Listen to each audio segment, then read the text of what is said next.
माँ तुमको केते थोर कही मो जिनिस को हाथ लगेबनी बोली एबे मु मो ऑफिस रो इम्पोर्टेंट फाइल ता पाउनी। अरे रह रह मु रूपा को पचारे रूपा तू सफासुफी कला बेले शिवम रो फाइल आउ कोठी रखी देचु कि? फाइल तो से टेबुल ऊपर ही थिला किंतु या ऊपर ए बहीटा रही जाइथिला नियंतु। हाँ हाँ ठीक अच्छी शीघ्र दियो माँ मु ऑफिस जाऊची संध्या बेले फेरबी। अरे अंतत जलखिया खाई देई कि जाई थांतु ए पिलाटा बिना जेते बेले देखो व्यस्त रे ही रहूची। मैडम आपनको पाई रोटी बनईची आपण खाई नियंतु तापरे आपनको औषध भी खाइबार अछि। रूपा सतरे तू आसीबा परठू मोर चिंता गला तू घर को आसु आसु सबू काम संभाली नेलु नहले जेबेठू मते सुगार आउ बीपी रो रोग धरिची मो शरीर पूरा अवश हो गलानी। अच्छा तू गारे कहा सह रहउथिलु सेठी तो बापा माँ तो एठी सहर रे रहउथिले। गारे मु मो जेजे बापा आउ जेजे माँ को साथी रे रहउथिली आउ एबे तो मो माँ देह जमारू भल रहउनी ना सेठी पई से मते सहर को डाकी आनिला। भल हैला मते भी तू मिली गलु। मैडम से जो कांथरे आपनको फोटोटा लागिची सेटा बोधे बहुत पुराना फोटो ना आउ एमाने सबु किए आपनको सह? ए फोटो तो सेते बेलर जेते बेले शिवम 7 वर्षर थिला आउ मो साथी रे शिवम रो बापा छिड़ा ही जंती। मैडम सार को तो आपण बहुत मने पकाउथिबे हाँ ना? कौन हेतिला तांकर? मारे मने तो तांकु पक्का जाए जहाकू आमे भूली जाई थाउ से तो सबु बेले मो मन रे अछंती। शिवम रो बापा भल सुस्थ सबल लोकटे थिले राति रे खाइबा खाइकी सोइले सकाळू आउ उठिलेनी अचानक मते छाड़ी सब दिन पाई चली गले। सेते बेले शिवम कॉलेज रे पढ़ुतिला। मैडम ये कौन आपणकर लुह बाहरी पड़िला मु आपणको कंदेई देली ना? अरे नाई रे झियो तो सह कथा हेकी तो मोर पुराना स्मृति सब मने पड़ीगला। मैडम जलखिया खाइबार अध घंटा हो गलानी आपण मेडिसिन खाई नियंतु मु सेते बेलको रोषेई आरंभ कर दउची। रूपा हेमलता घरे काम करुथिबा बासंतीर झियो थिला। किछि दिनरु बासंतीर देह भल नथिबारु हेमलता घर को रूपा ही काम करबाकू चली आसिला। रूपा बहुत भल झियोटे थिला सेइथि पई हेमलता ताको बहुत पसंद करुथिला। हेमलतार पुओ शिवम गोटे कंपनी रे चाकरी करुथिला। शिवम रो गर्लफ्रेंड वंदना भी सेई ऑफिस रे ही काम करुथिला। दिने ऑफिस रू फेरिला बेलकू शिवम वंदना को भी ता घर को नहीं आसे। माँ ये वंदना मो ऑफिस स्टाफ तार बहुत इच्छा थिला तुमको देखिबा पई सेइथि पई ताकू आज हम घर को नहीं आसिली। नमस्कार आंटी। हाँ हाँ भल रे था माँ तू तो देखिबा को बहुत सुंदर आउ किए किए सब अछंती तुम घरे? हेमलता आउ वंदना एमिति कथा ही हेउथिले कि सेतिकी बेले रूपा चाहा आउ जलखिया नहीं आसे। मैडम ए चाहा आउ पकुड़ी आनिथिली। आंटी आपणको चाकराणी तो बहुत टेस्टी पकुड़ी बनईची सब काम दाम भी कौन ये ही करे? ये रूपा बहुत भल झीटे एबे किछि दिन हबो आम घर को आसीची आउ आसु आसु पूरा घर को संभाली सारलाणी। ये काम रे रहिबारु मते भारी आराम मिलुची। माँ तुमको तो समस्ते ही भल लगंती। अरे देखो फर्स्ट केमितिका झियो से किछि दिन काम करिबारे तुमे ताको केमति चिन्हि पारिबो? हाँ आंटी शिवम ठीक कहउचंती ए काम बाली माननको मुंडरे बसेइबा कथा ही नुहे टाइम आसिले तांकर असल चेहरा देखै दियंती। ओहो हो मु एबे आसुची ओके शिवम बाय। शिवम आउ वंदनार कथा रसोई घरे छिड़ा होई रूपा शुणुथिला ता आखिरे लुह आसी जाए सेतिकी बेले हेमलता ताकू डाके। मु जानिछि रूपा शिवम आउ वंदना तो नारे कौन कौन सब कहीगले हेले तू तांको कथा को धरनी रे माँ लोकर व्यवहार ही तार चरित्र होई थाए आउ मु जानिछि तो मन केते परिष्कार। रूपा हेमलतार सबु छोट छोट कथार जत्न नेउथिला जेमिति पूरा घरर दायित्व से एका मुंडेई नेइथिला।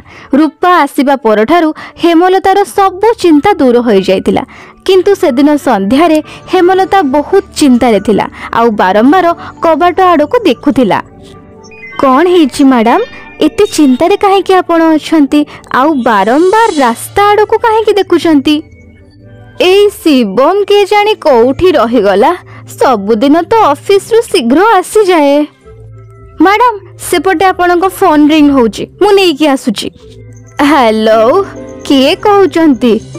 कौन एमिति हेई पारिबनी शिवम मो पुओ। कौन हैला मैडम आपण व्यस्त कौन पे होउचंती कौन हैला? रूपा शिवम रो एक्सीडेंट हो जाइची के जानी मो छुआ को अवस्था रे थिबो मते शीघ्र शीघ्र हॉस्पिटल जीवा को पड़िबो। हाँ हाँ रुहंतु मैडम मु एबे ऑटो नै कि आसुची। हेमलता रूपा सहित हॉस्पिटल रे पहुंचे। शिवम रो गोटे ट्रक सहित एक्सीडेंट हो जाइतिला जोथि पई सीरियस कंडीशन रे से हॉस्पिटल रे एडमिट होइतिला।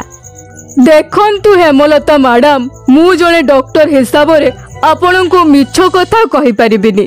पेशेंट रो गोड़ पूरा पूरी नष्ट हो जाइची एबे हुए तो शिवम जीवन सारा चली न पारे। I am sorry.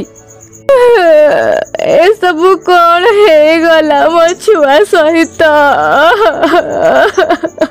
Madam madam आपण निजको संभालंतु मैडम। किछि दिन परे शिवम को डिस्चार्ज कर दिया जाए से घर को चली आसे किंतु शिवम रो चाकरी भी चली जाइतिला सेइथि पई से आहुरी दुखी हे जाए।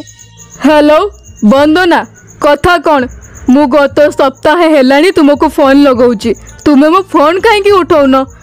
आउ तुमे थोरे भी हॉस्पिटल को मते देखिबा को आसिलनी? तुमे जानिच ना मोर केते बड़ एक्सीडेंट हेइतिला। देख शिवम मु सब जानि सारिची एबे तुमे पूरा पूरी पंगु हे जाइछ तुमे आउ केबे भी चली परिबनी आउ तुम चाकरी भी चली जाइची जहाँ हेले भी गोटे छोटा पंगु सह मु मो पूरा जीवन काटी परिबिनी। एमिति रे भी मोर बाहागर ठीक हे जाइची मते आजी परठू आउ केबे भी कॉल कि मेसेज करबा को चेष्टा भी करबनी। Bye forever. वंदना मु तुमको सतरे भल पाइली आउ तुमे मते एई अवस्था रे छाड़ी चली गला। एई नियंतु आपनको गरमा गरम काढ़ा। मु पीबिनी ए काढ़ा नहीं जाओ। आपनको पानी पीबार थिला तो मते कहलेनी एबे बेड रु पड़ी जाई थांते ना। मते कहारी सहाय्य दरकार नहीं मु कहार दयार पात्र होबा को चाहेनी। शिवम तू वंदनार राग ए बिचारी ऊपर काहे की देखौचु कहलु? रूपा काढ़ा दे याकू मु भी देखिबी ये केमिति पीबनी काढ़ा। एमिति भाबरे रूपा शिवम रो जत्न नेबारे लागि पड़िला। धीरे धीरे शिवम को रूपार व्यवहार भल लागिबाकू लागिला। एबे तो से रूपा सहित बहुत कथा हेउथिला आउ हसुथिला। शिवम रो स्वास्थ्य रे भी सुधार हेबारे लागि गला। शिवम ये तो चमत्कार टू किछि कम नुहे तुम गोड़ ऑलमोस्ट ठीक है गलानी गोटे वीक भितरे पूरा ठीक है जिवो बस तुम्हें फिजियोथेरापी नौथिबो ओके। आउ एमिति शिवम पूरा ठीक हे जाए दिने वंदना ताकू देखा करबा को आसे। तुम्हें एठी कोन करूछ? मु एक्चुअली तुम काम वाली को मार्केट रे देखिथिले से ही मते कहला जे तुमे पूरा पूरी ठीक हे जाइछ तो मते लागिला जेते बेले तुमे मते इते भल पाओ तेणु मु आम संपर्क को आउ गोटे चांस दबा उचित। किंतु तुमरो तो बाहागर होबार थिला ना? नाई से पिलाटा मते पसंद आसिलानी सेथि पई मु बाहा होबा पई मना कर देली। एमिति रे भी तुमे ठीक हे जाइछ तो आम दुई जन को बहुत शीघ्र बाहा हे जिबा उचित। गोटे काम करिबा आमे आरो सप्ताह रे ही बाहा हे जिबा। हां वंदना टिके छिड़ा हेलो। ओ वाओ तुमे मते आंठी की प्रपोज करबा को चाहूछ की? रूपा वंदना मैडम को टिके घर बाहर को छाड़ी दे आस आउ यांकु छाड़ी की घर भीतर पटु भल से बंद कर दब। मु मो घरे फालतू जिनिस पसंद करेनी। कौन व्हाट द हेल तुमको मु देखि नेबी शिवम तुमे मोर अपमान करूछ आउ तुमको मो भलिया सुंदर झियो केबे भी मिलबेनी माइंड इट। हां ବନ୍ଦନା ରାଗ ତମ ତମ ହୋଇ ସେଠାରୁ ଚାଲିଯାଏ। ମା ମୁଁ ଠିକ୍ କଲି ନା? ତୁ ଯାହା ବି କରିଛୁ ବିଲକୁଲ ଠିକ୍ କରିଛୁ।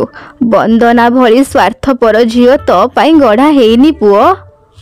ମୁଁ ଜାଣିସାରିଛି ମା, ମୋ ପାଇଁ କେମିତିକା ଝିଅ ଗଢ଼ା ହେଇଛି। ରୂପା। ହଁ ମା, ମୁଁ ରୂପାକୁ ବାହା ହେବାକୁ ଚାହେଁ। ଆଉ ମୁଁ ଜାଣିଛି ଏଥିରେ ତୁମର ବି କିଛି ଆପତ୍ତି ନଥିବ। ହଁ ଶିବମ ବାବୁ, ଇଏ କ'ଣ କହୁଛନ୍ତି ଆପଣ? ମା ୟାଙ୍କୁ ବୁଝାନ୍ତୁ ନା, ମୁଁ ଗୋଟେ କାମବାଲି ଗରିବ ଝିଅ, ମୁଁ କେମିତି ଆପଣଙ୍କ ସହ? ମା ରୂପା, ତୁ ବି ତ ସୁନ୍ଦର ଆଉ ବୁଝିଲା ସୁଝିଲା ଝିଅ ନା। ଯେମିତି ତୁ ଏ ଘରେ ଆଉ ଆମ ହୃଦୟରେ ଜାଗା ବନେଇ ନେଇଛୁ, ବୋଧେ ଆଉ ଆମକୁ ୟାଠୁ ଅଧିକ ଭଲ ଆଉ କେହି ପାଇପାରିବେନି। ମୁଁ ତ ବାପା ମା ସହିତ କଥା ହେବି, ଆଉ କିଛି ଦିନରେ ତୋର ଆଉ ଶିବମର ଧୁମଧାମରେ ବାହାଘର କରେଇବି। ରୂପା ହେମଲତାକୁ କଳେଇ ନିଏ। ରୂପା ଭଳି ଗୋଟେ ଭଲ ସ୍ତ୍ରୀ ଶିବମକୁ ମିଳିଯାଏ, ଆଉ ସମସ୍ତଙ୍କର ସ୍ୱୀକୃତି କ୍ରମେ କିଛି ଦିନ ପରେ ତାଙ୍କ ଘରର ଚାକରାଣୀ ତାଙ୍କର ବୋହୂ ହେଇଯାଏ। ଯଦି ଆପଣଙ୍କୁ ଏ କାହାଣୀ ଭଲ ଲାଗିଥାଏ ତାହେଲେ ଲାଇକ୍ କରନ୍ତୁ, ଆଉ ଯଦି ଆପଣ ଆମ ଚ୍ୟାନେଲରେ ନୂଆ ଅଛନ୍ତି ତାହେଲେ ଚ୍ୟାନେଲକୁ ସବସ୍କ୍ରାଇବ୍ କରନ୍ତୁ। ଧନ୍ୟବାଦ।